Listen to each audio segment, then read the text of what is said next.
औरत का मतलब एक एक शक्ति है sir. Assalamualaikum guys, oke kembali lagi bersama Draft Movie Review. Piye kabar Ire? Terima kasih buat para penonton setia Draft Movie dimanapun kalian berada.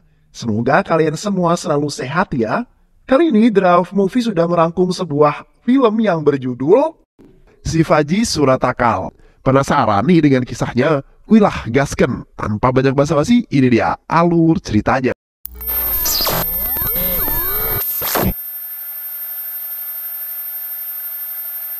Shivaji adalah seorang detektif handal yang berhasil menyelesaikan banyak kasus. Dia memiliki seorang istri bernama Janani yang merupakan seorang pengacara. Saat ini Janani tengah hamil 7 bulan. Oleh karena itu Shivaji sangat protektif kepada Janani. Suatu hari Shivaji yang baru saja pulang ke rumah terkejut karena Janani tidak ada di rumah. Shivaji yang cemas selalu mencari Janani di seluruh ruangan. Namun bukannya bertemu dengan Janani, dia justru menemukan berbagai kejanggalan. Atas dasar itulah Shivaji lalu menyimpulkan bahwa Janani telah diculik.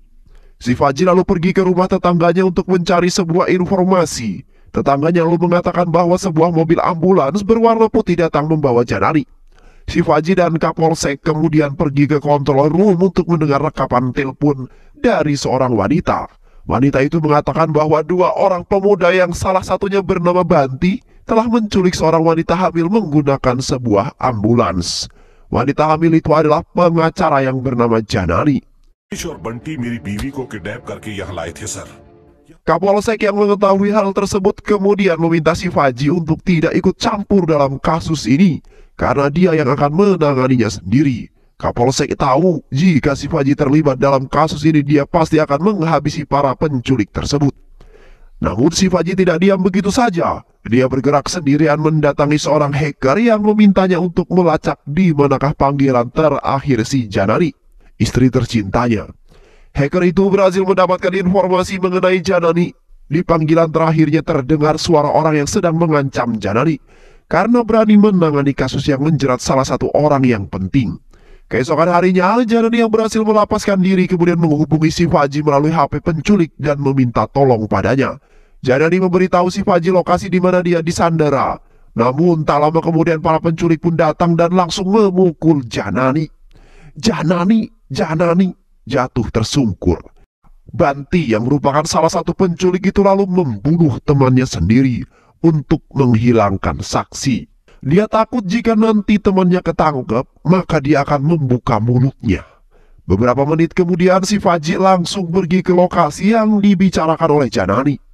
Namun sesampainya di sana dia terkejut karena Janani sudah bersimbah darah, sedangkan Banti berhasil melarikan diri. Shivaji lalu membawa Janani ke rumah sakit. Namun sayang, nyawanya tidak tertolong dan tewas. Atasannya Rudra lalu melaporkan kejadian ini pada ayahnya Roshan yang ternyata merupakan seorang menteri. Pak, Roshan baru saja ditemukan tewas pagi ini di kolam renang. Ayah Roshan tentu saja syok mendengar kabar itu. Asmanya kemudian kambuh dan membuatnya panik.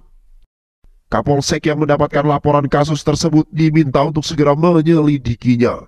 Namun karena dia sedang tidak bisa, Kapolsek kemudian memberikan kasus ini kepada Shivaji. Shivaji pada awalnya menolak untuk menangani kasus tersebut karena TKP di mana kasus itu terjadi berada dekat dengan kampung halaman sang istri tercintanya. Shivaji tak kuasa jika dia kembali mengingat kenangan bersama sang istrinya.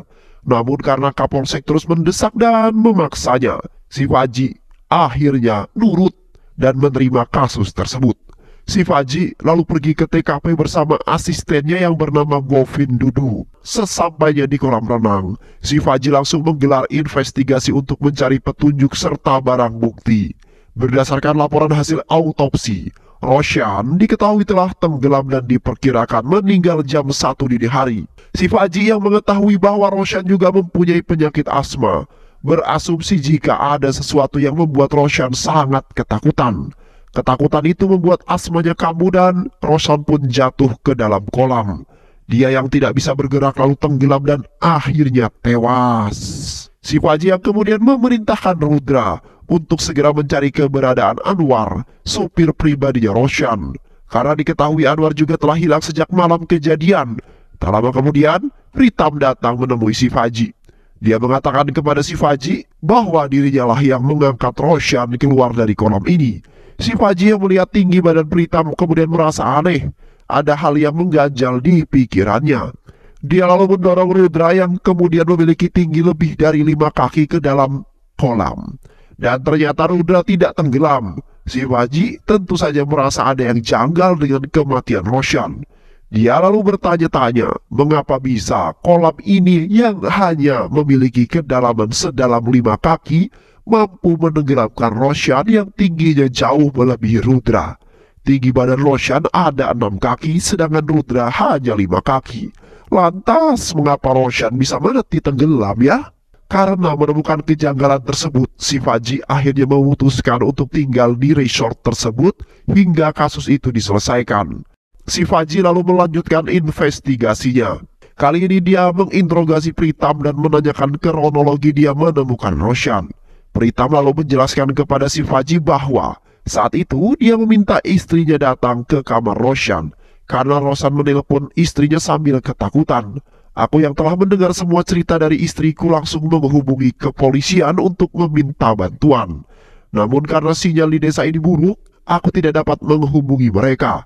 Aku akhirnya memutuskan ke kantor polisi saat jam 5 pagi. Beberapa menit kemudian, Shivaji meminta Pritam untuk mengantarkannya ke kamar Roshan. Pritam lalu mengantarkan Shivaji ke sana dan dia membuka pintu kamarnya Roshan dengan kunci master miliknya. Shivaji lalu melihat-lihat dan menganalisa semua isi di kamar tersebut. Dia melihat kunci Roshan yang ada di meja dan dia juga pergi ke kamar mandi untuk mengeceknya. Ternyata dia mendapati bak mandi yang masih basah. Roshan pasti telah menggunakan kamar mandi itu, ujar Shivaji.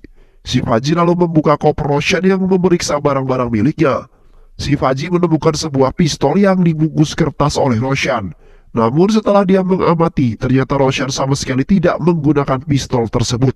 Di tengah penggeledahan barang-barang Roshan, Shivaji menemukan sebuah kantong yang sudah dibuka.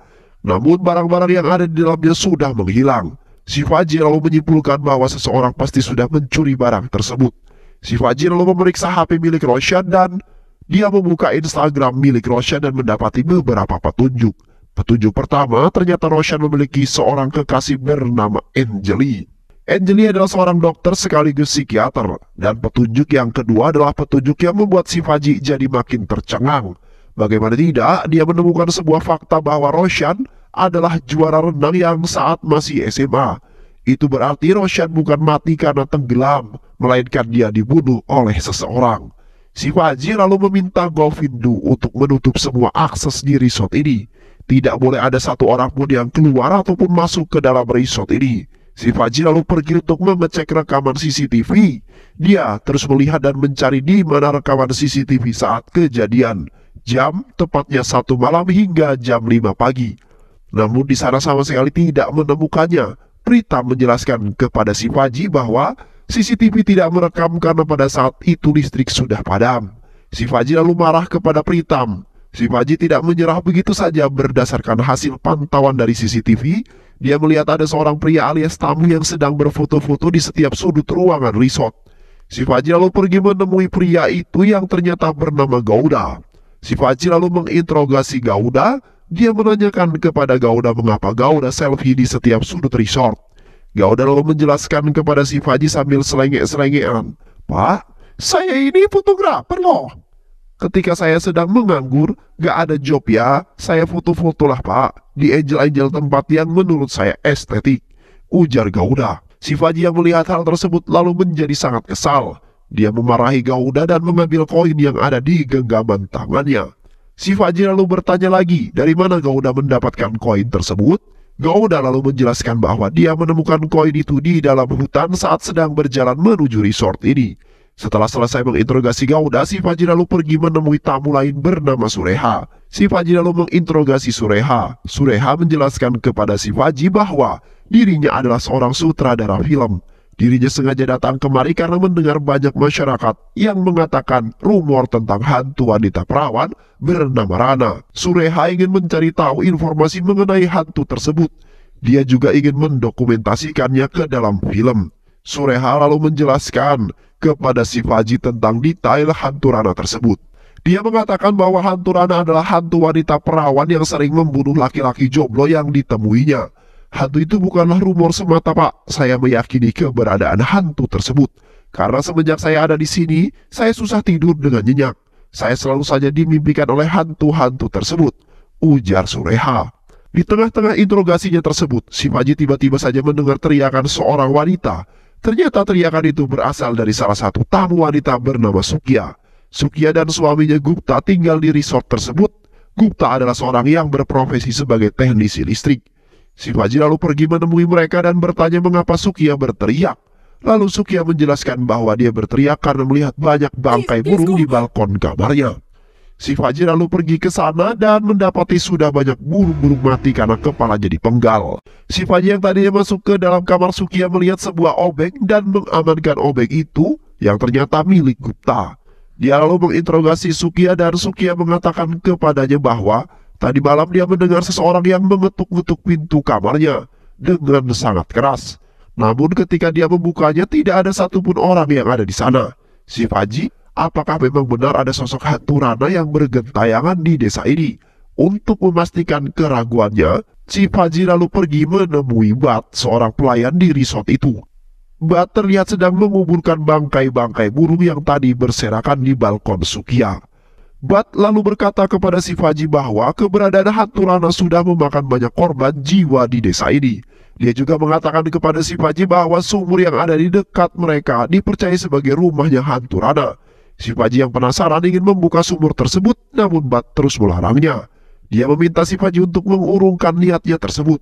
Si Faji yang mengamati ada tali khusus di tangan Bat, kemudian bertanya mengapa para penduduk di desa ini selalu memakai gelang yang sama seperti yang kamu gunakan. Bat lalu menjelaskan bahwa semua orang yang ada di sini termasuk para tamu diminta untuk memakai gelang ini oleh ahli spiritual yang bernama Sagar. Menurut Sagar, hantu Rana memang ada di desa ini. Oleh karena itu dia memberikan gelang tali ini kepada kami sebagai pelindung dari serangan roh-roh jahat. Si Faji lalu bergerak menemui Sagar. Sagar berkata kepada si Faji bahwa dia bisa melihat masa depan hanya dengan garis tangannya saja. Sagar lalu melihat garis tangan si Faji. Dia meramal masa depan si Faji dan mengatakan, "Pak si Faji, saya ramal Anda akan diserang oleh roh-roh jahat selama 2 hari ke depan." Setelah ramalan selesai, si Faji lalu pergi menemui Smita dan menginterogasinya. Smita menjelaskan kepada si Faji pada saat malam kejadian dirinya sedang berada di ruang resepsionis. Dirinya lalu mendapatkan telepon dari Roshan yang sedang ketakutan. Tapi tak lama kemudian listrik mati dan telepon pun terputus. Karena merasa khawatir, Smita lalu pergi mencari Roshan sambil membawa senter. Dia sempat melihat Roshan yang keluar dari kamar dan berlari terpirit-pirit ke arah kolam. Smita lalu berjalan ke arah kolam, tapi dia malah dikejutkan dengan penampakan hantu seorang wanita. Smita yang ketakutan lalu refleks melepaskan senternya dan berlari sejauh mungkin. Si Faji benar-benar bingung dengan kasus ini. Dia sama sekali belum mendapatkan petunjuk yang berarti. Si Faji lalu berasumsi apakah benar jika kematian Roshan karena dia ketakutan melihat hantu. Di malam harinya sebuah kebakaran kecil terjadi di dalam kamar Sureha. Si Faji yang mengetahui hal tersebut langsung berlari menuju kamar Sureha. Pritam dengan bantuan bata langsung memadamkan api tersebut. Ternyata api itu hanya membakar sebuah kotak yang diyakini sebagai kotak penyimpanan rambut hantu Rana semasa hidupnya. Si Faji marah. Kenapa bisa ada kebakaran di dalam kamar itu sedangkan dia sama sekali tidak melihat korek ataupun benda apapun yang dapat menimbulkan api? Pritam lalu menjawab si Faji, "Saya juga tidak tahu, Pak. Saat saya sedang berjalan ada asap yang keluar dari sela-sela pintunya Sureha. Saya langsung berusaha masuk dengan kunci master milik saya." Si Faji yang kesal kemudian mengatakan kepada mereka bahwa dia akan mengamankan kotak tersebut. Namun Bat melarangnya. Bat ingin ada hal-hal buruk terjadi jika si Faji nanti membukanya. Namun si Faji yang kekeh tetap akan mengamankan dan menyelidiki kotak tersebut. Si Faji dan semua orang yang ada di sana lalu mencari keberadaan Sureha. Karena saat tragedi kebakaran itu Sureha tidak ada di dalam kamarnya. Usut punya usut ternyata Sureha sedang kerasukan di dekat kolam. Si Faji lalu menginterogasi Sureha yang masih kerasukan. Setan yang berada dalam tubuh Sureha mengatakan pada si Faji bahwa dia melihat hantu Rana yang mendorong Roshan ke dalam kolam. Hantu Rana lalu pergi, kembali ke sumur tua itu. Tak lama kemudian Dr. Angeli pun tiba di resort. Shivaji lalu menginterogasi Dr. Angeli. Namun anehnya di tengah interogasi itu, Shivaji mendengar suara yang memanggil namanya. Tapi Dr. Angeli tidak mendengarnya. Shivaji lalu berpikir keras apakah suara itu adalah suara hantu mendiang sang istri, karena hanya dia yang dapat mendengarnya. Angeli lalu mengatakan kepada Shivaji bahwa dia heran kenapa Roshan bisa pergi ke resort ini. Dia merasa ada yang aneh dengan resort ini. Shivaji lalu kembali ke kamarnya dan membuka kotak yang terbakar tadi.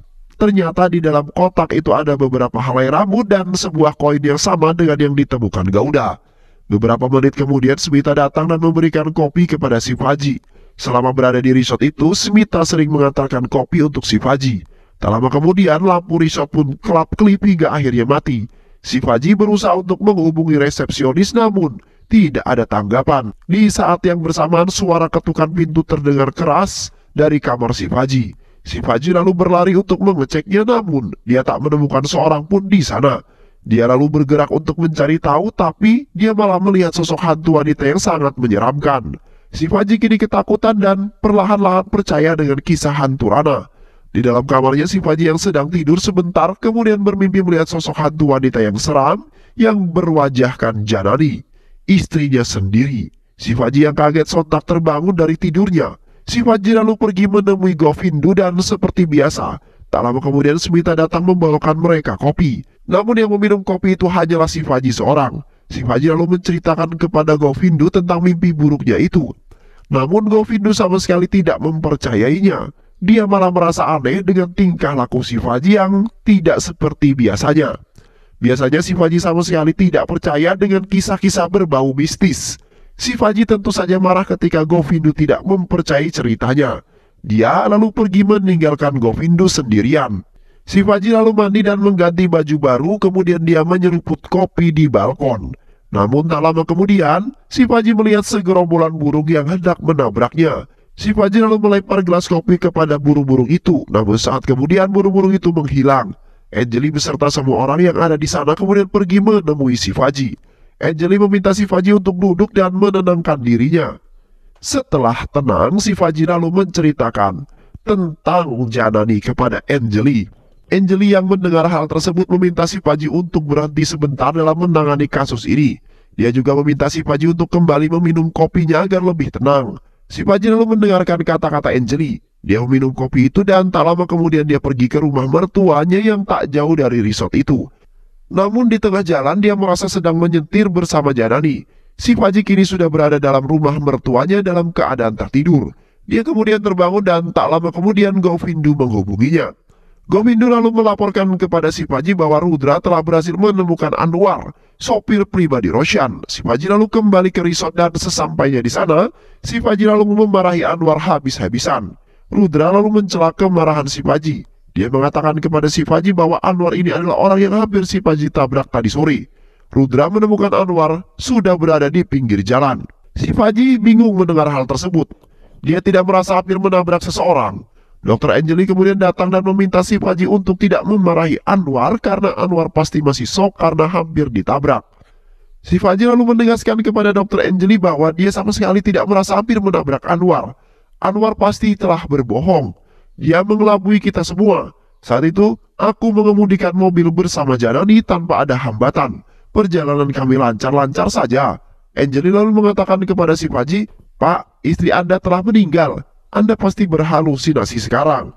Saya mengkhawatirkan kondisi Anda. Anda pasti sedang tidak baik-baik saja. Saya menyarankan agar Bapak beristirahat dan berhenti menangani kasus ini." Semua orang yang ada di sana setuju dengan saran Angeli. Shivaji yang merasa gagal tentu saja tersinggung dengan perkataan Angeli. Dia kemudian mengamuk di sana sebelum akhirnya pergi. Shivaji terus merenung di dalam kamar. Dia terus merenungi perkataan Dr. Angeli. Dia menilai apa yang dikatakan oleh Dr. Angeli ada benarnya juga. Apalagi saat ini Shivaji mulai berputus asa karena belum mendapatkan petunjuk yang berarti. Akhirnya Shivaji dan juga Govindu mengemasi barang-barang mereka dari kamar resort itu. Mereka lalu meminta maaf dan berpamitan pergi kepada Pritam dan juga Smita, serta semua tamu yang ada di sana. Saat Shivaji dan Govindu hendak pergi dari sana, Govindu tiba-tiba mengatakan kepada Shivaji bahwa dia lupa membawa kunci mobil yang ada di atas meja. Si Faji yang mendengar kalimat kunci di atas meja seketika ingat dan menemukan sebuah petunjuk. Si Faji lalu kembali dan masuk ke dalam kamarnya Roshan. Si Faji lalu mengatakan kepada Govindu tentang hasil analisa dan petunjuk yang dimaksud. Dulu aku menemukan kunci kamar Roshan di atas meja kamar. Itu artinya Roshan tidak pergi meninggalkan kamarnya. Pasti ada seseorang yang masuk ke dalam kamar Roshan dengan menggunakan kunci yang lain. Dan kunci itu adalah kunci master. Orang yang masuk ke dalam kamar itu pasti sangat mengenal Roshan. Begitu pula sebaliknya. Itulah mengapa Roshan sama sekali tidak curiga jika dia akan dihabisi. Jika orang asing yang masuk ke dalam kamarnya Roshan, Roshan pasti panik dan dengan sigap mengambil pistolnya lalu menghabisi orang tersebut. Namun pada kenyataannya Roshan sama sekali tidak menggunakan pistol tersebut. Sedangkan barang kecil yang menghilang dari dalam plastik itu pasti adalah inhaler asmanya Roshan. Karena Roshan memang mengidap asma. Pelaku pasti sudah mengamankan inhaler itu sebelum hari kejadian. Dia lalu kembali datang dan menyemprotkan sesuatu ke wajah Roshan. Hal itu membuat asmanya Roshan kambuh hingga akhirnya dia pingsan tidak sadarkan diri. Dan orang yang pasti mengetahui kelemahan Roshan ini adalah Dr. Anjali, pacarnya Roshan sendiri. Anjali lalu dibantu oleh dua orang lagi untuk mengangkat Roshan yang pingsan ke dalam bak mandi untuk dihabisi. Dan si Faji mengira pasti salah satu orang yang mengangkat Roshan adalah Pritam. Karena Pritam berbadan besar. Hal ini diperkuat lagi karena hanya dia yang memiliki master key kamarnya Roshan. Dan itulah mengapa saat pertama kali aku masuk ke dalam WC-nya Roshan, aku mendapati WC tersebut sudah digunakan. Sedangkan CCTV dan juga listrik sudah dimatikan terlebih dahulu mulai dari pukul 1 hingga pukul 5. Dr. Anjali kemudian diamankan dan dibawa pergi menggunakan mobil Pritam. Dan karena pada saat itu si Faji melihat Pritam yang mendorong kursi supirnya ke belakang karena sempit, maka orang yang mengantar Pritam pergi pastinya adalah orang yang tubuhnya lebih jauh kecil daripada Pritam. Dan orang itu adalah Anwar, sopir pribadi Roshan. Karena tidak mungkin bagi Pritam yang sedang kejepit mengendarai mobil dengan jarak yang jauh. Anwar pasti tidak menghilang, dia pasti disembunyikan oleh Rudres. Karena Rudras lah yang pertama kali menemukan Anwar. Rudras pasti juga terlibat dalam kasus pembunuhan ini. Rudras yang baru saja ditugaskan 3 bulan lalu di desa ini pasti menyuruh Anwar untuk bisa menjadi sopir pribadi Roshan. Mereka memiliki jangka waktu yang sama karena Anwar juga baru 3 bulan menjadi sopir Roshan. Rudras pasti meminta Anwar untuk mengantarkan Roshan melewati jalur rute ini. Dan ketika mobil sengaja dibogokkan, Anwar membawa Roshan untuk menginap sementara di resort milik Pritam. Mereka sudah merencanakan aksi pembunuhan ini dengan sangat matang dan jauh-jauh hari. Si Faji kini sangat-sangat yakin bahwa Pritam, Smita, Rudra, dan juga Anwar adalah pelaku utama di balik kasus kematian Roshan. Dan cerita soal hantu Rana yang si Faji dengar dari para tamu adalah rekayasa belaka. Begitu pula dengan cerita tentang kotak hantu Rana yang disampaikan oleh Bat dan Sureha. Si Faji lalu menyadari penyebab dirinya yang selama ini selalu berhalusinasi. Dirinya yakin bahwa ini semua gara-gara kopi yang selama ini dibawa oleh Smita. Dr. Anjali pasti memberikan obat halusinogen ke dalam kopi tersebut. Sehingga si Faji lalu berhalusinasi sedangkan Govindu yang tidak meminum kopi tersebut tidak pernah berhalusinasi. Si Faji juga telah mengingat bahwa suami Sukia yaitu Gupta yang berprofesi sebagai teknisi listrik, pasti dialah yang mengatur arus listrik, kapan waktunya nyala dan kapan waktunya mati. Itu semua untuk mengelabui si Faji agar percaya dengan cerita hantu Rana tersebut. Mereka semua sudah bersekongkol dalam kasus ini. Mereka semua yang tinggal di dalam resort itu adalah pemain dari skenario yang ciamik ini. Mereka bersebelas, Anwar, Pritam, Govindu, Sukia, Sureha, Gouda, Gupta, Bat, Sagar, Smita, dan Anjali. Lalu membuat jasad Roshan seolah-olah meninggal karena tenggelam dan mereka juga yang telah memotong kepala burung yang ada di balkon Sukia. Si Faji yang telah mengetahui kebenaran itu kemudian menghubungi menteri dan mengatakan bahwa dia sudah berhasil menyelesaikan kasus pembunuhan Roshan. Si Faji lalu mengumpulkan ke-11 orang yang ada di ala resort dan menceritakan kepada mereka bagaimana kronologi pembunuhan Roshan itu bisa terjadi. Mereka yang mendengar kronologi itu hanya bisa terdiam dan membenarkan pembunuhan itu. Si Faji lalu menegaskan kepada mereka apa motif mereka tega menghabisi Roshan. Baru dari sini kisah masa lalu Roshan diungkap oleh Anjali. Roshan dan aku adalah sepasang kekasih. Dulu teman-teman Roshan memanggil Roshan dengan panggilan Banti. Suatu hari aku menghubungi Roshan dan berbicara padanya. Tapi Roshan yang lupa mematikan panggilannya membuatku bisa mendengar seluruh percakapannya. Pada saat itu Roshan sedang berbicara dengan seorang polisi Bahlul. Di sana, mereka berdua melihat seorang gadis buta yang bernama Jessica. Mereka sange melihat kegemulayan tubuh Jessica. Diketahui ternyata Jessica adalah adik kandung dari Sukia sekaligus anak Bat. Roshan dan polisi Bahlul yang melihat adanya kesempatan lalu memperkaos Jessica dengan sangat brutal hingga akhirnya Jessica mengalami pendarahan hebat dan dibawa ke rumah sakit. Anjali tentu saja mengetahui kejadian tersebut. Semua keluarga Jessica sangat sedih dengan apa yang menimpa Jessica. Anwar, Pritam, Govindu, Sukia, Sureha, Gouda, Gupta, Bat, Sagar, dan juga Swita datang ke rumah sakit tersebut. Tak lama kemudian dokter mengatakan bahwa Jessica telah tewas karena diperkaos. Kebrutalan pemerkosaan itu membuat Jessica shock, mengalami gagal jantung yang akhirnya menyebabkan dirinya tewas. Tak lama kemudian Anjali datang ke rumah sakit tersebut. Dia sangat sedih melihat nasib buruk yang menimpa Jessica. Saat itu Anjali sebenarnya melihat keluarga Jessica di sana. Namun dia belum berani menyampaikan kepada mereka tentang kebenaran itu.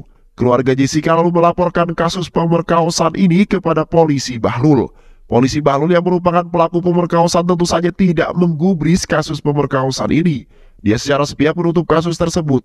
Anjali yang mengetahui suara polisi Bahlul itu mengingat kembali tentang teman-teman dekatnya yaitu Roshan. Dan benar saja, ternyata polisi Bahlul itu adalah teman dekat Roshan. Tak lama kemudian, Anjali datang menemui keluarga Jessica. Dia menceritakan semua kronologi pemerkosaan tersebut dan siapa-siapa saja yang terlibat. Semua keluarga Anjali tentu saja menangis mendengar hal tersebut.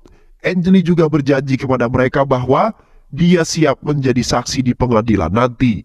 Anjali lalu berniat untuk menemui Janani di rumahnya. Namun ternyata Janani sudah dibawa oleh Roshan dan polisi Bahlul itu yang menyamar sebagai perawat rumah sakit. Mereka pergi dengan mengendarai mobil ambulan putih. Anjali sempat mengikuti mereka yang membawa Janani ke sesuatu tempat. Namun Anjali kehilangan jejak mereka di tengah jalan. Anjali lalu menghubungi control room dan melaporkan hal tersebut. 2 hari kemudian Anjali mendengar kabar bahwa Janani dan polisi Bahlul telah ditemukan tewas. Anjali dan keluarga besar Jessica mengetahui bahwa Roshan adalah di balik pembantaian Janani. Mereka mengetahui bahwa Roshan adalah anak dari seorang menteri. Hukum pasti tidak dapat menjeratnya. Dan bahkan si Roshan kebal dengan hukum. Dan dia pasti akan selalu hidup dengan bebas.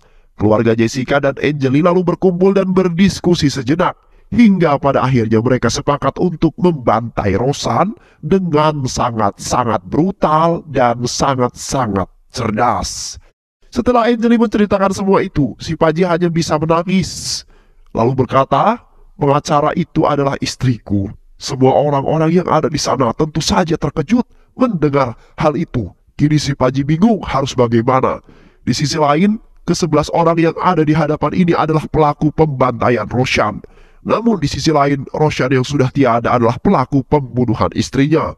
Roshan tidak akan bisa dihukum. Di tengah-tengah kebingungan itu tiba-tiba, si Paji mendapatkan bisikan dari sang istri tercinta. Sang istri mengatakan kepada si Paji bahwa untuk menegakkan keadilan, kita harus menemukan rute lain jika hukum tidak bisa membantu. Sang istri juga meminta agar si Paji mengikuti kata hatinya sendiri. Akhirnya, si Paji lalu memutuskan untuk melaporkan kejadian ini kepada kepolisian. Dia juga mengatakan bahwa pelaku yang membunuh istrinya adalah anaknya menteri yaitu Roshan. Namun Kapolsek yang tidak mengindahkan perkataan si Paji. Dia memerintahkan si Paji untuk mundur dalam pengungkapan kasus kematian Janani istrinya. Karena Kapolseklah yang menangani kasus tersebut. Si Paji lalu didesak dan dipaksa untuk menandatangani pernyataan bahwa pelaku yang menghabisi Janani bukanlah Roshan, melainkan polisi Bahlul tersebut. Tak lama kemudian, Menteri dan Kapolsek datang mengunjungi resort tersebut. Si Paji lalu menyerahkan berkas laporan hasil penyelidikannya. Namun Menteri yang baru saja membaca laporan tersebut seketika murka karena si Paji menulis pelaku pembunuhan Roshan adalah hantu wanita bernama Rana. Namun tiba-tiba lampu yang ada di resort tersebut padam yang membuat Menteri dan Kapolsek menjadi ketakutan. Si Paji lalu memanfaatkan momen itu untuk menceritakan tentang betapa menakutkannya hantu wanita bernama Rana tersebut. Si Paji berhasil meyakinkan menteri dan kapolsek tersebut bahwa pelaku pembunuhan Roshan memanglah hantu wanita bernama Rana. Dan film pun selesai. Terima kasih udah nonton video ini sampai akhir. Semoga kalian semua terhibur. Jangan lupa subscribe, like, comment, and share ya. Pisang habis dimakan Kunti. Kunti dilepas banyak maunya. Salam undur diri dari Draft Movie. Dan terima kasih buat penonton semuanya. Draft Movie pamit. Sehat selalu. Wassalamualaikum warahmatullahi wabarakatuh.